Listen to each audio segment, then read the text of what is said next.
रावण का जन्म कैसे हुए था? पिता ऋषि और माता राक्षसी।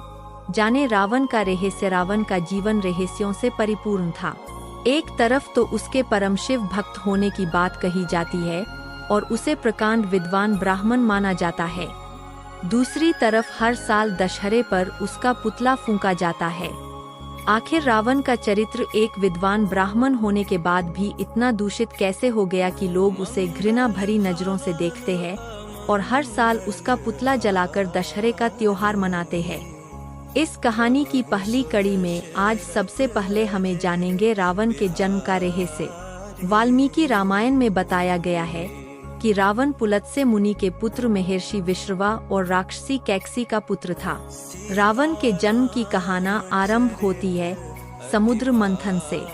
समुद्र मंथन से निकले अमृत को पीकर जब देवतागण राक्षसगणों से अधिक शक्तिशाली हो गए और हर युद्ध में उन्हें पराजित करने लगे तो राक्षसों को चिंता होने लगी कि इस तरह तो उनके समूचे कुल का नाश हो जाएगा और राक्षसों के साम्राज्य का अंत हो जाएगा।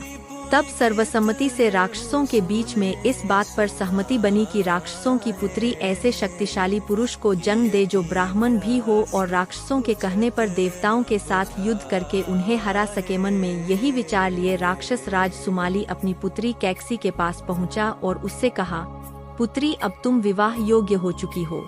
मेरे भय की वजह से कोई सुयोग्य तुम्हारा हाथ मांगने मेरे पास नहीं आता, इसलिए मैं चाहता हूँ कि तुम राक्षस वंश के कल्याण के लिए महापराक्रमी ऋषि विश्रवा से विवाह करो और एक तेजस्वी और पराक्रमी बालक को जन्म दो। कैकसी ने अपने कर्तव्य का पालन किया। अपने पिता से आज्ञा लेकर वह ऋषि विश्रवा से मिलने के लिए पालात लोक से पृथ्वी लोक को निकल पड़ी। पृथ्वी लोक तक पहुँचते कैकसी को काफी समय लग गया है और इस कारण वह शाम को दोनों वक्त मिले ऋषि विश्रवा के आश्रम पहुँची। यहाँ आकर कैकसी ने ऋषि विश्रवा को चरण स्पर्श किया और फिर अपने मन की इच्छा उन्हें बताई। कैकसी की बातों को सुनकर ऋषि विश्रवा उससे विवाह करने को तैयार हो गए, लेकिन साथ ही उन्हें कैकसी को यह बात भी कही, तुम शाम की बेला में मेरे पास आई हो, इसलिए मेरे पुत्र क्रूर और बुरे कर्म करने वाले होंगे और उनकी शक्ल भी राक्षसों जैसी होगी, लेकिन मेरा तीसरा पुत्र मेरी तरह धर्मात्मा होगा। इस तरह ऋषि विश्रवा और कैकसी ने रावण, कुंभकर्ण, पुत्री सुपर्णखा का जन्म हुआ। सबसे आखिर में और तीसरे पुत्र के रूप में धर्मात्मा विभीषण का जन्म हुआ।